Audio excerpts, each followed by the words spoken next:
All right. So, welcome back to the Pro Organizers Coach podcast. On today's episode, I have Staci Wallace, who is a leading expert in the field of business psychology, growth hacking, and personal life mastery. With over 35 years of corporate and entrepreneurial success, her signature 1% method of micro progress has led to 9-figure success and supporting hundreds of thousands of small business startups.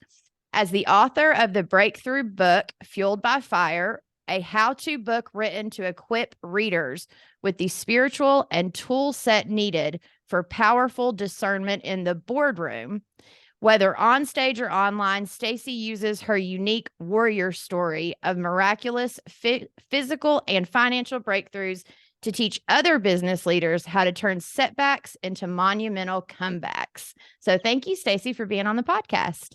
I'm so excited to be here. We already had a good time right here in the pre-show, so it's going to be a good one. Yeah. And so we were kind of talking about what we wanted to talk to you all about listening. And we were talking about courses. And she's like, oh, I have like 100 and was it 35 or 50? 130 courses Oh, and classes and 8 books wow. that have been posted. Yeah, I've been around for a while. So for those of you that are just listening, I'm 53. I look like an older version of Barbie. Well, Yeah. that's a And you, lot of time. I started when I was 18 years old, so I've been at it for quite a while and have had tremendous success. But it's definitely been a journey. wow, I love that. And with me just now getting my first course ready to go, that's what kind of got us in the topic of analysis paralysis and needing it perfect before we release it. And so I was like, hold on, let's just hit record so we can, the listeners can hear what we're because it's getting so good. And so I am so thankful to I'm thankful to have you on the podcast. Anyways, so talk to me more about, because like I was telling you, I keep wanting to get it perfect before I put it out. And I'm like, oh, I can add this next thing, or I could do this other thing, or, and I technically kind of have it ready to where I could release it and I could go ahead and record my videos, but I keep finding other things to put in it. So what would you say to somebody? I know they're not building courses, but starting their organizing business. I fell into this same thing. Yeah, it is probably one of the greatest areas of self-sabotage is when we fail to get our business out the door. And what we do is we're tweakaholics, right? So we tweak it and we tweak it and we tweak it. And it really is paralysis by analysis. We keep looking at it thinking it could get better. I had the privilege for 12 years of my life to travel with a gentleman named Zig Ziglar. Phenomenal author, writer, speaker, communicator, success coach, traveled around the world. And one of the things, and he wrote the first foreword or the foreword on my first book. And I'll never forget, it was one of the best life lessons about execution, is that I went to him and we were doing these big events and stadiums, and we were with 5 US presidents and all these athletes. And so we would get on stage and we would host these really big success events, pyrotechnics and all of that. And then we would sit in the back because he was really the main speaker of the day, even though we had like Oprah Winfrey and Michael Jordan and you name it, everybody was on this stage. He was the main slot for business development that everybody loved, Zig Ziglar. Mm-hmm. We were sitting in the back and we noticed a hole in the market for faith-based mentorship and coaching. There was a lot on sales, a lot on marketing, on real estate, on investments, but to really hone a message that would speak to the marketplace about being okay with standing for something spiritually and taking that into your business and being grounded in your core values. And so he said, you should write a book. And I said, you're the writer. He said, you should write a book. You can do this. And he said, Staci, I'm at an age now where I'm just realizing I wish I would have done this early on. So I took time and I wrote a book called Mission Possible. It was my first book. He ended up writing the foreword on that book. But before he did, and this is where get a pen and paper. He said to me, I went to him with the manuscript, and it was like a coaching course because it had fill in the blank and it had worksheets, but it was in a single book format. And I took it to him and I was so excited. And I said, all right, Pops, I want you to take a look at it. I would love for you to be, to write the foreword on it. He takes my manuscript and he looks at it and he hands it back to me without reading it. And he goes, do it again. And I went, okay. And he said, your first work will never be your best work. I want you to just take another look at it and come back to me and tell me, is this your best work? And so I went to it and immediately started getting into that paralysis by analysis. Like, oh, I could change this, and oh, I can change this, and oh, I can change this. So I changed a bunch of stuff and I went back to him and he said, he opened it. And this was a number of weeks later. And he looked at it and he said, you know what? This is actually good. But let me ask you a question. Are these your stories? Or are you telling other people's stories? And I had, Zig Ziglar was a great storyteller. Mm-hmm. And so I learned from him to tell stories that help people get an aha. And I said, well, yeah, they're my stories, but some of them are your stories. And he goes, do you know the people like Victor Sierra Briakoff? Did you contact his family? And I said, well, no, that's a story that you've told and I've listened to it since I was young. And he said, I want you to call Victor's family and interview him, because you don't want to tell someone else's story. Even if it's someone else's story, at least be in the story, at least have connected with them.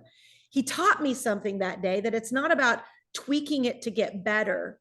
It's making sure that you're making deep connections with people, whether you're writing a book, whether you've got a coaching program, whether you're doing organization. You want to make sure that you're speaking to your ideal demographic. And so I went back to him a third time. And when I did, he was like elated. And he said, now this is what I'm talking about. So he taught me something. And he said, now, Staci, as good as this is, it will not be your best work. You could tweak it to death from this point forward and never get it out the door. Get it out the door, because your next book will be better. And your next book after that will be better and better. And so here we are, 8 books later, bestsellers, and having, written 130 plus classes and courses.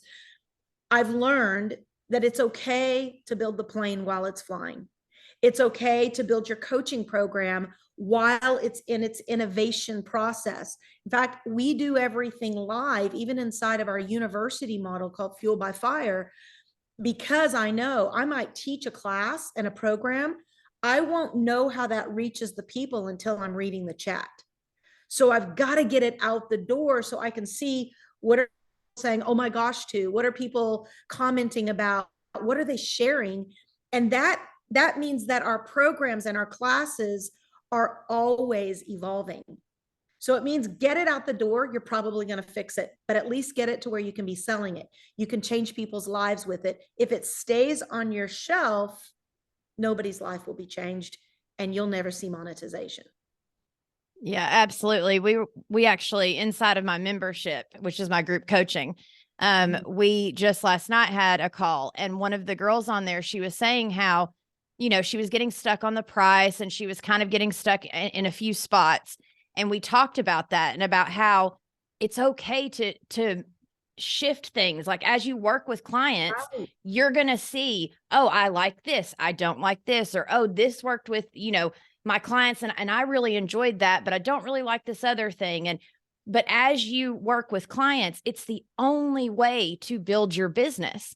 If you don't ever launch and start the work with the clients, you don't know what you don't know. We have a statement inside. We have something called the Big Boom Business Launch. And I say, launch ugly, get it out the door, and have a concept or a value. Like inside of our company, we have a core value of constant optimization. We're always optimizing. It's like, it's not that my hair has to be perfect before I leave the front door. I'm going to constantly, maybe today it wasn't a great hair day, but tomorrow I can optimize. I can go, okay, I'm going to do it a little different tomorrow. The important thing is get out the front door, make sure you're connecting with people, and don't let perfectionism, again, God's not looking for your perfect. He's looking for your progress and your obedience to say yes. And so if you said, yes, I'm going to launch this business, but you haven't gotten out the door, you haven't really not only hear, but obey. Obey means execution. You got to get it done, get it out the door. And you can always go back to the kitchen where the hamburger making is going. You know, nobody wants to really see what goes on in Gordon Ramsay's kitchen and the screaming and the yelling and the food flying. What they care about is, oh my goodness, it just came out to me. It's plated well, which means good branding. It has a great aroma, which means it's hitting the fragrance, all the different elements of sight, sound, touch inside of your branding. And when they taste and see, it's good. So that could be one offer instead of 25. And you can then go from that one offer or that one class and go, okay, that went good. Recently, I have a girl that is a very, very strong certified nutritionist and really well, but she's wanting to do a new program. And she's been talking about this specific program literally for months and months and months. She's part of our mastermind program. And I said to her, what is going on? Why is this thing not launched? You should have this launched last year. And she's like, well, I'm getting more research. I said, girl, you got so much research. Like the average person that's going to buy from you, you will blow them out of the water if you make it any bigger than it is right now. That could be like your second program and your third program. It's how I got to 130 because there was always something more. So add it to a 20, 10, you know, like we have social media 101, then have social media 201, social media advanced, but don't feel like you can't get it out the front door until it's perfect. Anyhow, she was able to make some tweaks. And I told her, I said, listen, I'm not going another day as your coach. Next week, I want to see class 1. And she was like, oh my gosh, it's not ready. I said, I don't care. I'm there and I want to have better nutrition. Are you going to turn me away? She said, no.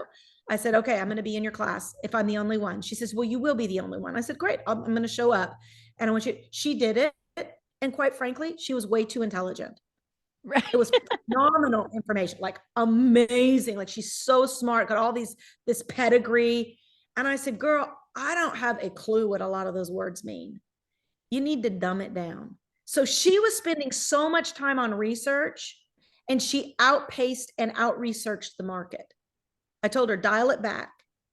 Simple, simple, keep it simple, silly, right? Yeah. Really simple. Anyhow, so that is a huge lesson that I think all of us go through, especially, I mean, like, look at your background. Look at you. You're gorgeous. Your background is perfect.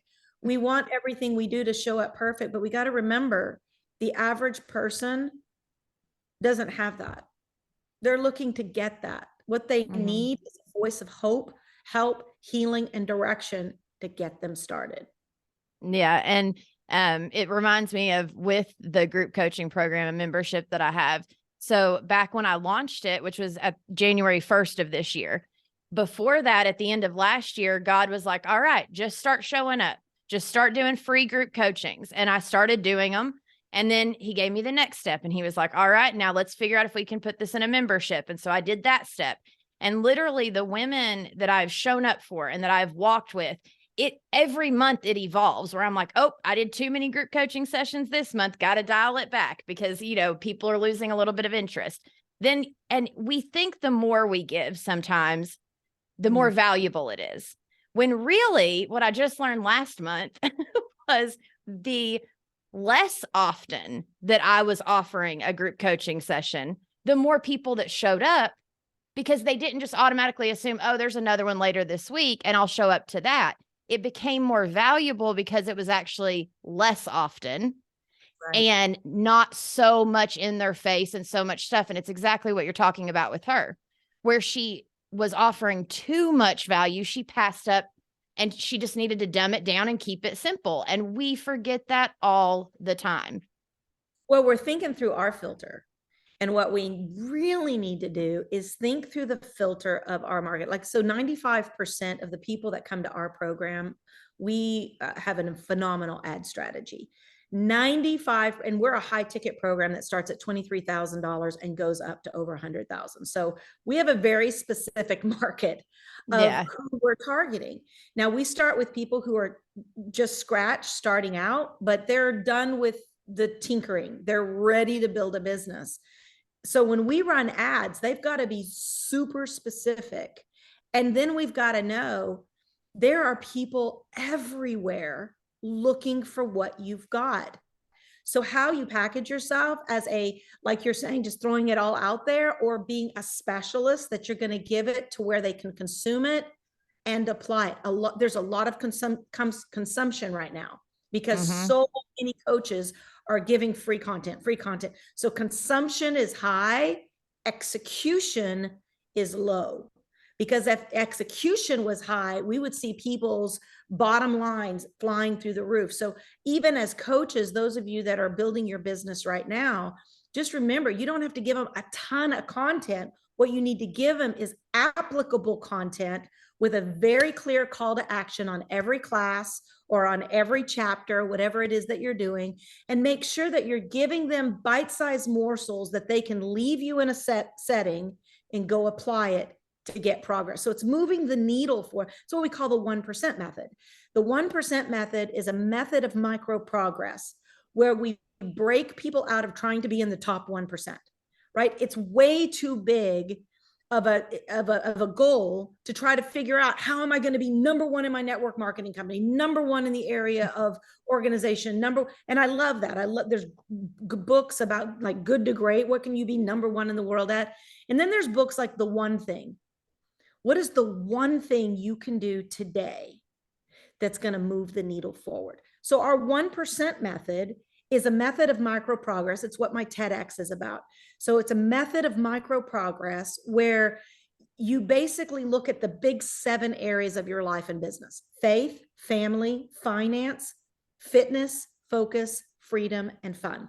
If you don't have those elements to some degree inside of your life and business model, you will eventually defrag, because they all work together. If you're feeling like your family's suffering, it's going to mess with your psychology. You're going to sabotage in some area. If your finances, if you're not making money, then something's going to be falling off over here and your heart rate's probably going to go up. You're going to have high blood pressure. It all works together. So if you look at those 7 areas and you say, what can I do today? 1%, not a giant leap. I need to lose 25 pounds. What can I do today in the area of fitness that's 1% better than yesterday?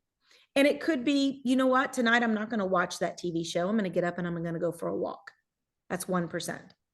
In the area of family, maybe it's, you know what, I'm not going to work till 7 tonight. I'm going to go home at 5 and I'm going to have dinner with my family. 1%. And as you begin to apply small movements of micro progress, it's like a penny doubled. You know, a penny seems so worthless on its own, but doubled in 30 days becomes over $5 million. And that's the way, what we say, boom, break out of mediocrity. Mediocre thinking is thinking in too big abstracts instead of thinking in micro distinctions. And the micro movements of what you do today, if you do them consistently over and over and over and over again to create habits, you will change every area of your life, and you'll be an example that other people who may not be as smart as you can follow. I love that. And it brings it down to where it's tangible. It's something that we can execute. I think, like you were saying, we make it so big, we don't know what that next step is to take, which I think is where a lot of us get stuck. We just don't know. We're like, oh my gosh, a whole organizing business. Well, yeah, I can't do that tomorrow, so let me just not do anything. Instead of, okay, what is 1% more today than yesterday? What is something that, you know, I can do small today, but by the time it doubles over 30 days, all of a sudden you have a business and you're working with clients and you're doing all the things and you're like, wow. But, you know, even when you said instead of watching TV, taking a walk, even for me, I think it was a few nights ago, there's this little Debbie cake I always reward myself with at the end of the day. And I chose to stop eating it because I was like, oh my gosh, I'm gaining weight. Like I need to stop, you know? And that one change really did make me feel better. It's amazing how little thing you said it a minute ago, and it was really, really good. You said about doing something every day. We call that stacking yeses. And you related it to feeling like God had inspired you to do something and you did it. And you just got to go, what is he asking me to do today? A yes could be truly as simple, or stacking yeses, or even stacking wins. If you want to look at it that way. For me, I'm very faith-based. So stacking what God asks me, I wake up every morning and I say, good morning, Holy Spirit, what would you have of me today? And before I open up my phone, before I even open my eyes, I wait and I listen, because I really don't want to be about my business. I want to be about being a conduit of heaven on earth. So if today he says, you know what, I want you to clear your schedule, I want you to just go out and be with the birds. I obviously, you can see I live on a big ranch, and there's days where he wants me not to think.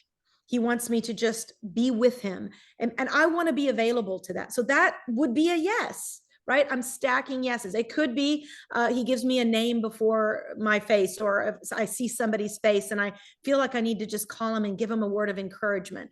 It doesn't have to be every single day that I'm walking into a boardroom doing a 9-figure deal, although I can do those. But it's being available to the little micro distinctions of movement that are attached to your calling. So we could also call those stacking wins. For some people who live a very disorganized life, surely not the people that listen and follow you, but for those that live a disorganized life, and this might be something you guys can use with your clients, is stacking wins. It could be as simple as, I'm going to go 7 days and make my bed. That's a 1% move of micro distinction. Not only is it better organization, not only does it put your brain in a better mental capacity that you look back and see accomplishment, you see a win. Maybe it is today, I'm just going to go out and I'm going to walk to the end of my driveway and back. It's a win. Check it off. So those stacking yeses, which is obedience, or stacking wins, which is application, gives you, and this goes into business psychology, gives you a psychological advantage versus sitting feeling like, oh my gosh, there's just so much to do. I feel so stressed out. I feel overwhelmed. And overwhelmed is a psychosis of the mind. It doesn't exist. It's a psychosis of the mind that tries to convince you you're out of capacity. And here's the cool thing about capacity. It's limitless. So if you feel overwhelmed with all the things, it just means you need a reset of your mind to say, wait a minute, maybe I'm not great with time management. Maybe I'm not great with organization. Maybe I'm not great with collaboration. So I've only got 24 hours because I do everything myself. But collaboration, which is why scripture says, I wish that you would dwell together in unity, because I get 24. And if you and I partner, now we've got 48. And if we partner with somebody else, we have 72 or 96, whatever the numbers are. I'm not great at math, but I'm great at collaboration. We are able to break the psychosis that stops most business leaders from ever getting out the door, because we rethink, we reboot, we recalibrate, and sometimes we have to reinvent our entire business. Yeah, and we have to be okay with doing that. Because Right. if not, you can easily get stuck in well, I've done it this way, so I should continue to do it this way, or this way was working for a while. Why is it not working now? If you're not open to figuring out those questions and asking them and being observant of your business, you're not going to get anywhere, because we get so attached to the outcome or to the like even for me this week, all of a sudden I had one organizing session this week, which is never happens to me. Like, I do organizing sessions 4 to 5 days a week, every week. Well, this week, all of a sudden, I only had one. And I was like, I started to panic at first, to be honest. And then I literally was like, no, I'm working on the podcast this week. I'm working on the coaching, the membership. Let me focus on that. And then the one organizing session I had, she canceled on me.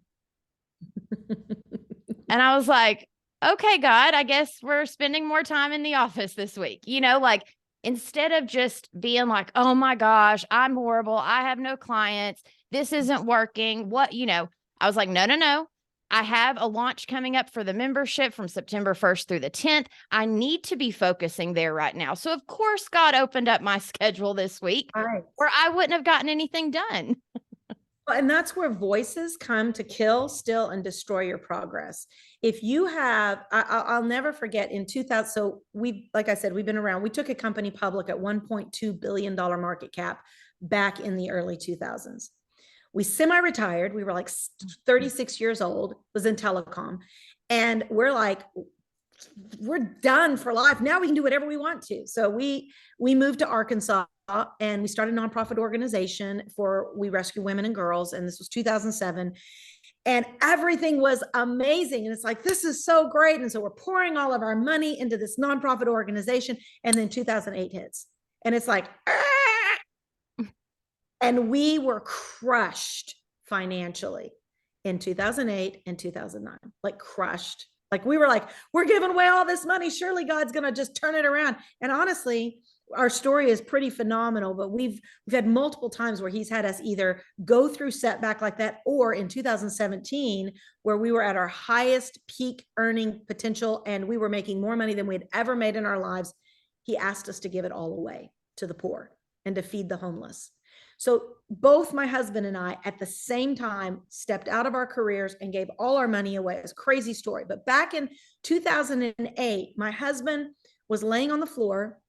He was in what I would call, he wasn't fetal, but emotionally he was in fetal position, but he was prostrate out going, God, where did I miss it? Why have I taken my family through this gap as if it wasn't, 2008, 2009 was crazy for everybody. So he's laying there, he's emotional. He had put out 200 resumes to companies. Now he was the COO for a $1 billion company. So he should be able to get jobs anywhere, anytime. Nothing. Not a single returned phone call on 200 resumes. He had a recruiter. He had people working. Not a single returned phone call. You talk about making a man feel impotent. Like he was like, what? I don't understand it. Am I worthy? Is something wrong? Is something wrong with me, God? And so in that moment, he came to me as his wife and he said, I don't know what to do. And I said, well, have you put out the resumes? And he said, I've put out 200. And I said, have you, is your heart right? Are you operating according to what we believe are kingdom principles? Do you feel like you're going after the right type of job? He said, yes, yes, yes. And I said, baby, go take a nap. Like you're freaking out. Sometimes your biggest act of faith is just go take a nap and trust that all things work together for good to them that love God and are called according to a much higher purpose than making money or putting food on the table. There's always the flow of something bigger than what you think you're doing. And I really believe that a lot of times it's us, we're not getting it out the front door. And if we have done everything we know to do to stand, and I say stand, maybe take a nap, go on a walk with the kids, give yourself permission to laugh and not be in performance mentality all the time. And then watch how God goes to work on behalf of your business, on behalf of your family, all those big F words, faith, family, finance, fitness, focus, freedom, fun. Watch how when you get out of stress into flow, things start to happen on your behalf.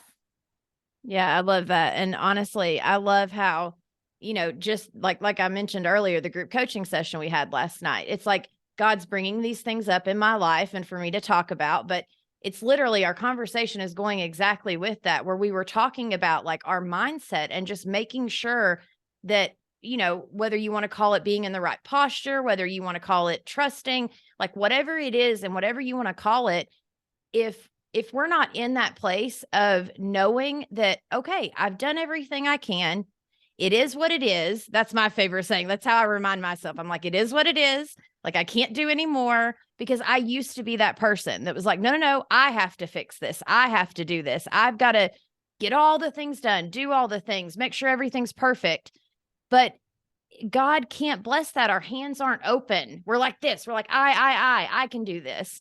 And so what I love is exactly what you said. It's a way of opening our hands and being like, okay, let me go take a walk. Let me go, whatever we consider. And like you said, if we're out of balance in those 7 areas, well, fun, I heard you say fun is one of the areas. Right. And if we're not having fun, we become grumpy, mean people. Sometimes that's where, like when I said that to my husband that day, are you right? Is your heart right? Are you in a good space with your family, with me, with God? And the answer was yes, yes, yes, yes, yes. But if there is, like, if you do a self audit, we do something called the sweet spot audit. If you do a personal audit of those areas and you're like, you know what, I've just been short with people. I've been grumpy. I've been mean. That's not the way you were created to be. You weren't created to be that way. So somewhere you're a little off track. Go back to whatever it is and say, because, off track, just little 2% is not a big deal unless you're going to Hawaii and, over that ocean, 2%, you're going to end up in the middle of the ocean. Those micro distinctions, those small little foxes that can spoil the vine. And so look at those areas and say, am I happy to be around? Am I full of joy? Because part of magnetism in business is you got to be somebody people want to hang out with. I got people that want to come out to this property and be in one of our transitional homes or be a part of what we're doing out here, because we have intentionally made it a point that this is a place when you come on this property, you will feel peace. More than anything else, you will feel peace that passes any concept of logic or understanding. Well, to build that, it requires intentional thinking on everything from the roads to the gardens, to the chickens, to the horses, to making sure that there is an ether of peace. Well, what is it about your business that is going to draw people to say, I want some of that? If it's not fun, if it doesn't experience freedom, like we're talking about organization. I have had so many people who they'll come and they are pack rats, for example, and they're hoarders. And it's so mind-boggling to think of cleaning it all up. And I'm like, you know what is your number one go-to drawer in your kitchen? And they're like, oh, well, we got this junk drawer. And I'm like, we're starting with that drawer. I want you to go between now and next week. I want you to empty that drawer and take a picture and send it to me. I want to see it empty. And then I want you to only put back in that drawer things that you have used in the last 90 days. If you haven't used them, they're going to go to a different drawer. 90 days. Well, girl, we all have that drawer where stuff has been in there forever. But it has to be that simple. We have to break it down for people that they're not feeling overwhelmed by organizing their life or their office or their time, but they get to a place where they have these little wins. And it's like, you know what? I feel really good about that drawer. And they're going to tell their family, come here, let me show you my drawer. One drawer becomes two drawers, and then it becomes the living room, and then it becomes the closets, and it just gets bigger and better with 1% micro distinctions. Yeah, absolutely. I love that. And it brought to mind when I do sessions, I make sure we turn music on because I want to create the environment of like, we are having fun. It's me and a woman that, might be a mom, or she might be, a wife, or this may be the one day she took off work this week to do a session with me and for us to declutter things. Yeah. And if I don't go in with the intention of, I want to create an environment where she feels safe, we can talk, but it's fun. A, she's never going to invite me back because it's going to be too overwhelming. And B, like I think we just forget to put ourselves in our client's shoes. We're so stuck in our own minds where if we can pull back and be like, if I were to hire an organizer, what would I want the session to look like? What would I want the conversation to be like? And if we treat others like we would want to be treated in that situation, they're going to feel that. And then we are able to receive the way that we're meant to receive. And it's literally as simple as that. But it's that we don't take the time to think ahead, like you said, to step back. And I love that you said, go spend time with the birds, because that's my thing with God. When me and God are spending time together, I'm with the birds, And so for those of you listening, I just want to remind you that like God has got you. Everything is meant to work the way it's supposed to work. And it is our calling, but it's not for us to do. It is, but we have to give up that control and know we're going to be okay. So good. So powerful. Every great leader has to go through this. I call it a gauntlet. You've got to go through the gauntlet of performance. Because if I have a 7-day or 6-day free mastery course that we teach online, knowing that we're so high end and high ticket, I feel convicted often to make sure that we're doing as much free for the general community as possible, so that people don't come into one of our classes and go, well, how would I ever afford you? Well, that's why we give so much free and why I do so many podcasts and make sure that we are always offering. And inside of this particular mastery course, we talk about something of it's the legacy model, and it's an acronym that we run people through. And one of the beautiful things when you are able to just boil it down to the simplicity of, am I where I'm supposed to be? Have I said yes? Am I stacking yeses of what I know I'm called to do? And then am I making sure that I'm doing it with extravagant generosity? Then you will be able to, and I hope for, you mentioned something a while ago about people getting stuck, or something that you just talked about, getting stuck on pricing. I'm going to challenge you, whoever that is, whichever client of yours that is. First off, you've got a great coach, and Samantha is phenomenal. Number two, whatever you're thinking, double it. Whatever the price point is you're thinking of, double it. There are way too many generalists in the marketplace who are offering general information, and it is a watered down conversation. What people need are specialists, because they've done every free course imaginable, every $49 course imaginable. So I say, whatever it is that you're offering. Why? Because chances are you're going to give more than organizational skills. Add a specialty feature to what you have that'll allow you to up level your pricing. It puts you in a different demographic of people. And now people aren't just getting a widget or a practice from you.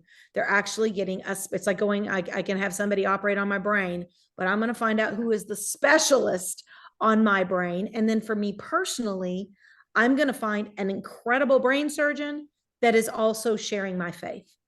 So every micro distinction that I add to that up levels what I'm willing to pay. Would I pay an extra $25,000 to know that I've got one of the top 3 brain surgeons in the world, and one of them shares my core values? You better believe I'd pay an extra $25,000. Yeah, because absolutely. I found the sweet spot. And so as you continue to do that with your clients, I love what you're doing. I love the value that you're bringing, and anything that we can do to provide value to your people, we just invite them over to come to one of our free classes, check it out, get some of and I love it when people come in and they take, our sweet spot audit or our legacy model and use it inside of their programs. We want to see people blessed. We want to see your businesses flourishing. And most importantly, we want you to be an influencer in the marketplace of a new voice. We believe we're raising up the voice of a new generation, voices that are truly speaking solutions, speaking love, generosity, compassion. I teach something about the 40th floor and above, which is a concept and a teaching about getting out of things that are just on earth, which is about money and cars and houses and even our children and our family. We don't get to take those with us after this life. So how do you get into a mindset of things that are above this world? Well, you got to be thinking about love. You got to be thinking about, am I bringing joy to the marketplace? Patience, kindness, goodness.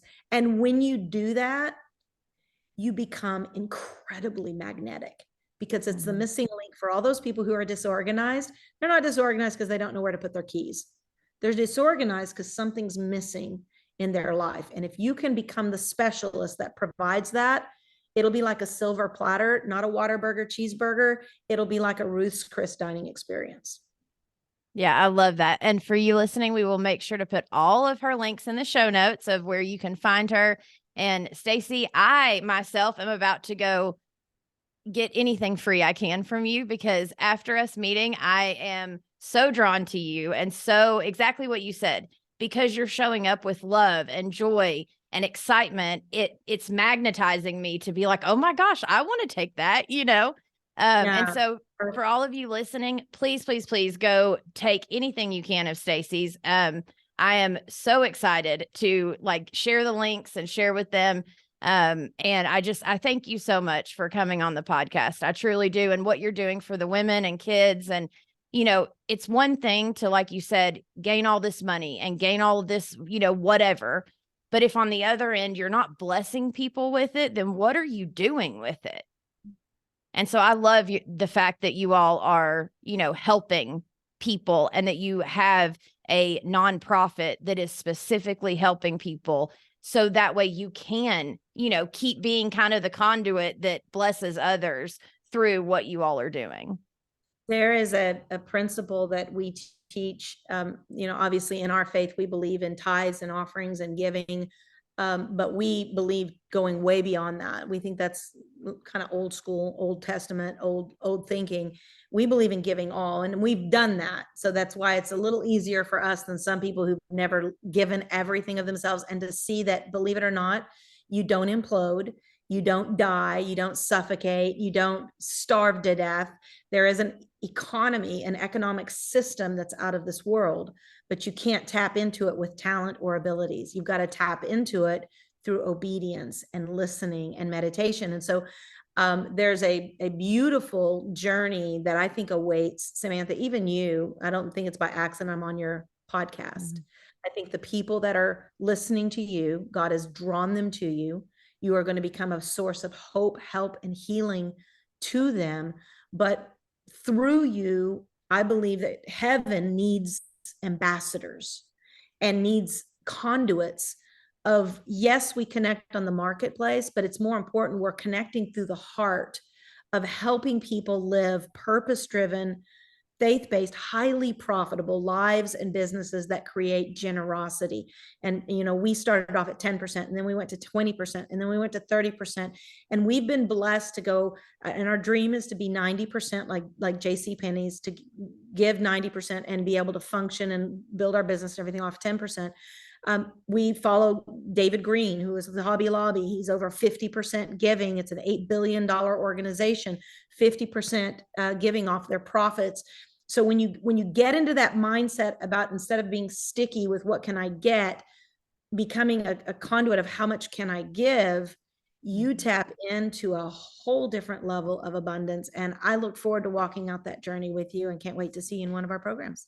Yes, ma'am. Well, thank you so much for coming on the podcast. And for you listening, don't forget, we are opening up our doors to the membership from September 1st through the 10th.